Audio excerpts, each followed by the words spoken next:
छोटू sound बहरी के YouTube channel में अपने सबक स्वागत है। अही चैनल के लाल बटन दबा कर सब्सक्राइब करूं। और हे मां दुर्गा मोन हमर मोहिले लागह मैया, मोन हमर मोहिले लकहे। हे देखियो ने भक्त माता दुर्गा जी से मां भगवती मां जगदम्बा भगवती से कही छे जे माई मोन हमर मोहिले लागह मैया, मोन हमर मोहिले लकहे। बोले दुर्गा मैया की जय हो। रूप हमर मन मोहिनी हे मैया, रूप हमर मन मोहिनी हे मैया, मोन हमर मोहिले लकहे। आहे रूप मोहन मन मोहिनी हे मैया, मोन मोहन मोहिले लकहे। मोन हमर मोहिले लकहे मैया, मोन हमर मोहिले लकहे। मोन हमर मोहिले लक मैया, मोन हमर मोहिले लकहे। रूप यहाँ मन मोहिनी हे मैया, मोन हमर मोहिले। रूप यहाँ के मन मोहिनी हे मैया, मोन हमर मोहिले लकहे।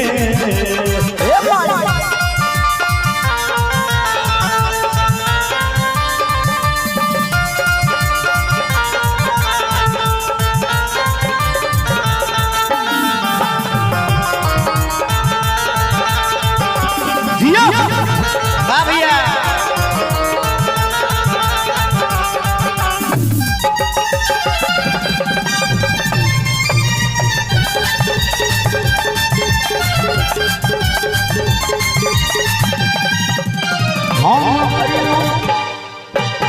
हम अइलौं मां पूजा करैले, चुनरी देखल चैलौं हे।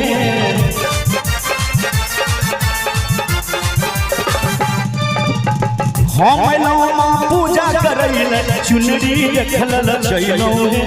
चम चम चम चम काज चमके हे माई, चम चम चम चम काज चमके। मोन हमर मोहिले लकहे, चम चम चम चम काज चमके। मोन हमर मोहिले लकहे।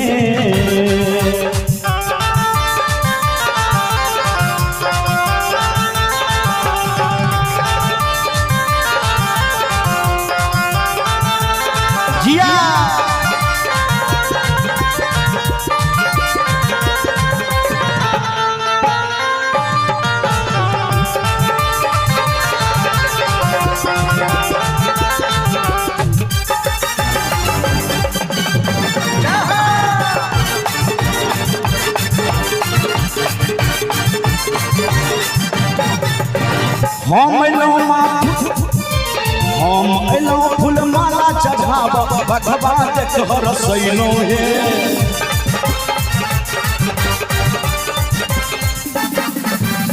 हम अइलौं फूल माला चढ़ाब, बघवा देख रसैलौं हे।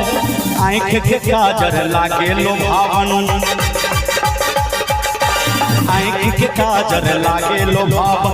मोन हमर मोहिले लकहे, आँख के काजर लागे लोभावन। मोन हमर मोहिले लकहे।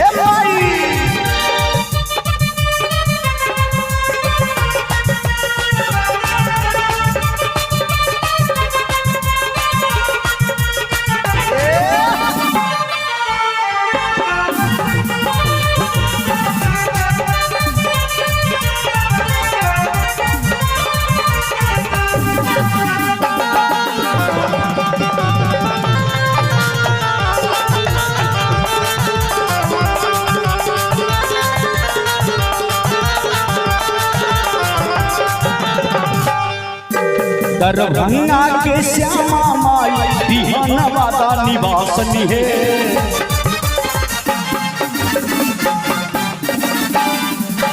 दरभंगा के श्यामा माई बिहनवादा निवासनी है। सत सत नमन करैया शंभु, सत सत नमन करैया शंभु। फूलों के आस पुरैलो है, मोन हमर मोहिले लगे मैया मोन हमर मोहिले लगे मैया दिल में खुशी न पैलो रूप यहाँ के मन मोहिनी है मैया मोन हमर मोहिले लगे रूप यहाँ के मन मोहिनी है मैया मोन हमर मोहिले लगे रूप यहाँ के मन मोहिनी है मैया मोन हमर मोहिले लगे रूप यहाँ के मन मोहिनी है मैया मोन हमर मोहिले लगे।